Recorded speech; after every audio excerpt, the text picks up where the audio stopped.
Ang ulat na ito ay tumatalakay sa makabuluhang pagbabago ng sistema ng patubig sa Barangay Tabugan, Kapanikyan at Nagsabaran at iba pang mga kapalapit na barangay sa Claveria, Cagayan. Sa loob ng maraming taon, naging hamon sa mga lokal na magsasaka ang kakulangan sa maayos na irigasyon na nagpapahirap sa pagtatanim at pag-aani ng palay. Ang Pag-asa ay nabuhay sa pagkakatayo ng isang bagong proyekto sa irigasyon. Dati, kinakailangan ng mga magsasaka na mano-manong pag-iipon ng tubig mula sa ilog upang mapunla ang kanilang mga palayan. Ang prosesong ito ay matrabaho, matagal at hindi sapat para sa malawakang sakahan. Makikita ang hirap at dedikasyon ng mga magsasaka sa kanilang paghahanap buhay na umaasa lamang sa limitadong supply ng tubig mula sa ilog. Papatupad ng proyekto sa inisyatibo ni Engineer Eddie Guillen, administrator ng National Irrigation Administration NIA, na ipatupad ang isang bagong sistema ng irigasyon sa ilog ng Barangay Tabugan. Layunin ng proyektong ito na magbigay ng sapat at tuloy-tuloy na supply ng tubig sa mga kalapit palayan na magpapataas sa ani at pagpapagaan sa trabaho ng mga magsasaka. Binalikan ng Mabuhay Radio ang mga barangay na direktang benepisyaryo ng bagong irigasyon upang makuha ang kanilang saloobin. Batay sa panayam, malaki ang naitulong ng proyekto sa kanilang pamumuhay at hanap buhay. Narito ang mga mensahe at pahayag mula sa mga lokal na magsasaka at residente. Intay man nga rod amaden ken ni Presidente iti Sanghera iti Tabugan ipa ni Sir Prospero Palakay. Sir, kasano met iti panag talon nyo idi awan pay iti irigasyon ditoy ayan nyo, sir. Mami, awan pa ditoy. Aramid kami si sarili mi. Siya mo ko namin nga padol. Padol. Iso ti pagtartarkan ti. Iso tarami ato karayan. Iso pag-rami ti tanong. Dito pana. Bayat iti pinag-rami duty padol amakon ko na. Kasano iti panagtrabaho yo? Bayanihan? Wenno dati labor tangdan na? Bayanihan no ka, ma'am. Bayanihan. Bayanihan no katap no lang makaro agkarong kay laing iti danom para kadagiti taltalo nyo, sir. Hintay mamet nga rod kasarita kapatang met iti may isang agtaktakem barangay captain iti barangay Tabugan iti Claveria, Cagayan ni Sir Reynaldo Hilario. Sir, good morning, sir. Good morning, ma'am.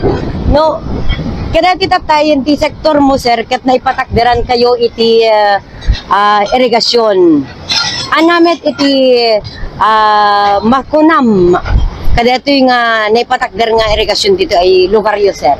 Napintas dito yung ma'am, ta matulungan na ti agtaltalon, aglalo dito panagtalon metla ti kadakkelan nga pagsapulan ti tataw ito yung barangay mi.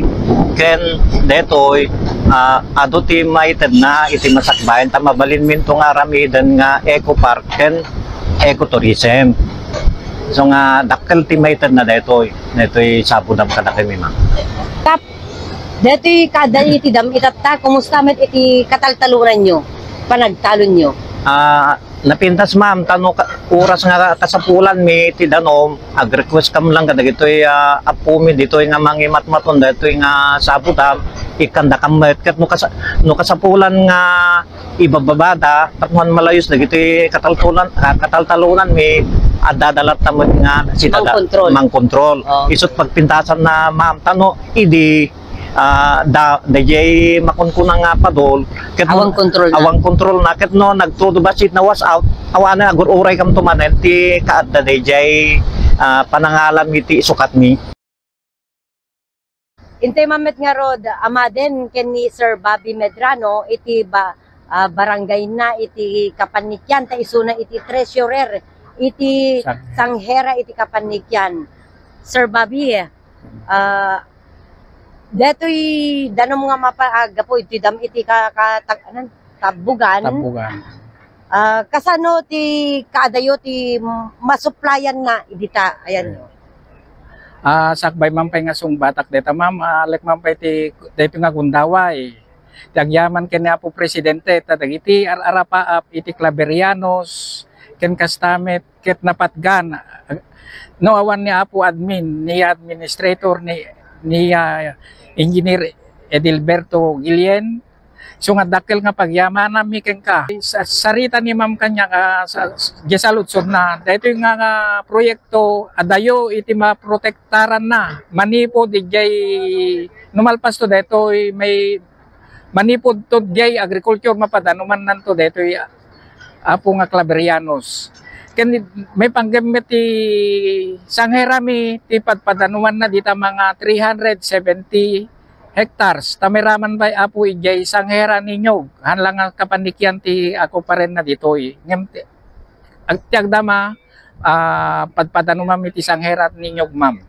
Ti Sanghera grupo, Sanghera Kapanikyan, sir, mano kayo nga agtaltalon dita, sir? Ti noda kami ma'am 90 nga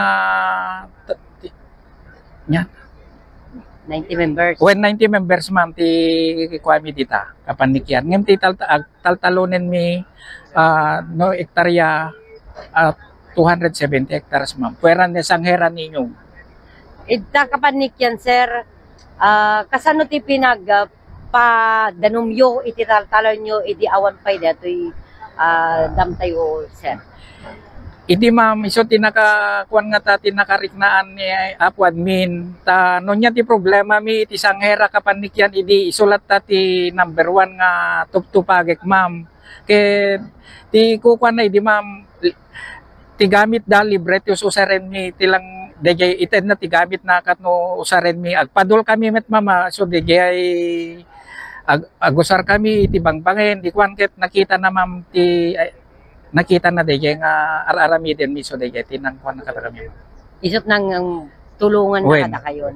Ang pagtatayo ng bagong irigasyon sa Barangay Tabugan ay isang malaking tagumpay na nagpapakita ng epektibong pagtutulungan sa pagitan ng gobyerno at komunidad. Nagbigay ito ng bagong pag-asa at kaginhawaan sa mga magsasaka at inaasahang magpapalakas pa sa agrikultura sa rehiyon. Ang proyektong ito ay nagsisilbing modelo para sa iba pang komunidad na nangangailangan ng tulong sa irigasyon. Yan ang Mabuhay Radio Japan Worldwide News na walang takot, walang pinapaboran. Ako po si Maylin Tarok Agkawili, Sembatyo number 3. Magkaisa tayo, Pilipino!